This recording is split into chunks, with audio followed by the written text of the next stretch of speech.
Power लिफ्टिंगच्या दृष्टिकोनातून आयुर्वेदिक ग्रंथ पुन्हा उघडायला सुरुवात केली.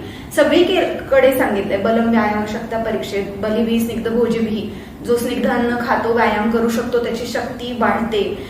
त्याच्यानंतर जो बलवान असतो ताकदवान असतो त्याचा आयुष्याचा स्पॅन जास्ती असतो. हे जेंडर न्यूट्रल गोष्टी आहेत. आणि मग त्याच्यामध्ये वजन उचलणं नुसतंच कष्ट नाही तर वजन उचलणं यांनी शरीरात जे फरक दिसतात की विभक्त घनगात्रत्व म्हणजे तुम्ही टोंड दिसता आजच्या भाषेमध्ये.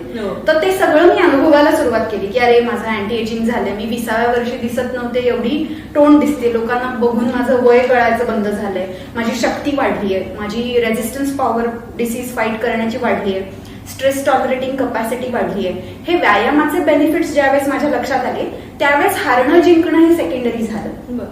आणि मी खेळत राहिले, म्हणजे पहिल्या वर्षीच खेळले आणि लगेच strong woman India, strong woman Asia झाले, वर्ल्ड चॅम्पियन झाले असं झालं नाही.